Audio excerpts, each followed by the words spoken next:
Les deux hommes d'État, selon le communiqué final, ont parlé de la coopération et de la stabilité du Tchad et dans la région du Sahel. Cette visite aidera-t-elle à la redynamisation des forces du G5 Sahel qui ont été disloquées par de nombreux coups d'État dans la sous-région où l'armée tchadienne est considérée comme le pilier de la guerre contre les djihadistes dans la région? La réponse est mitigée. Les forces du G5 Sahel sont en train de chercher à s'affranchir de la France. N'oubliez pas que la plupart des anciens G5 Sahel sont déjà, on dirait, étroits avec la Russie. Que ce soit le Mali, que ce soit le Burkina, que ce soit le Niger, ils sont devenus des amis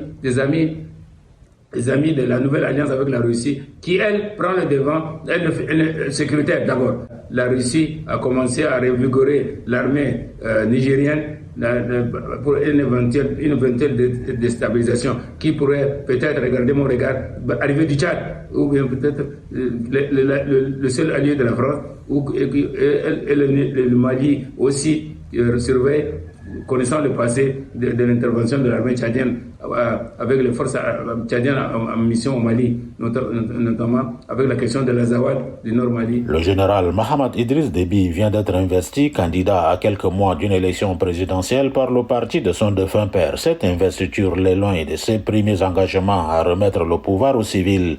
Elle pourrait aussi compliquer ses relations avec une partie de la communauté internationale, notamment un pays comme la France.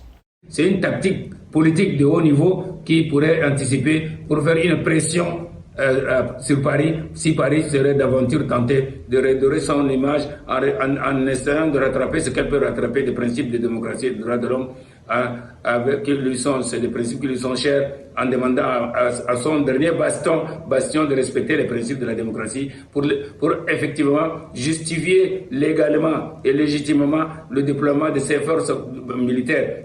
La seule base qui reste à lui au Tchad. D'autres citoyens tchadiens estiment que la démarche entreprise par le président tchadien auprès de son homologue russe est salvatrice puisqu'elle ouvre la voie à de nouvelles coopérations gagnant-gagnant.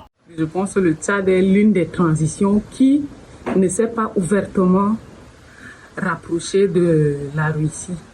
Et on espère que ce sera vraiment l'occasion de déterminer la position du Tchad vis-à-vis de la Russie, parce que toutes les transitions voient qu'elles sont sur la bonne voie tout simplement parce qu'elles ont reçu un appui effectif et objectif de la Russie. Mais par contre, le Tchad, comme toujours, reste dans le doute. On ne sait pas pourquoi. Mais on suppose qu'elle va ouvrir les voies à de nouvelles coopérations.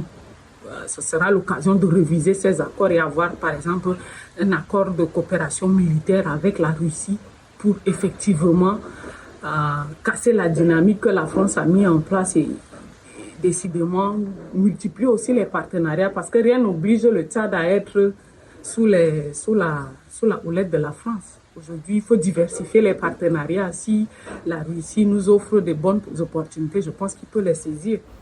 Pour d'autres, ce rapprochement avec la Russie n'aura aucun intérêt économique pour le Tchad. La Russie n'est pas dans notre modèle économique. Chaque pays a un modèle économique. Nous sommes beaucoup plus longtemps restés sous les girons français et nos systèmes économiques, même nos systèmes d'organisation étatique sont calqués rien que sur le droit français et autres, tout ça. Et comment nous allons faire aujourd'hui pour booster l'économie, parce que nous sommes partis en Russie. Nous devrons prendre une conscience au niveau national, et l'orgueil national doit nous amener à dire qu'on doit coûte que coûte améliorer notre économie. Les pays voisins du Tchad, le Niger, la République centrafricaine, le Soudan et la Libye entretiennent déjà des relations avec la Russie. Et donc, pour certains observateurs, il serait difficile pour le Tchad d'ignorer cette donne. André Kodomadjingar, pour VOA Afrique, N'Djamena.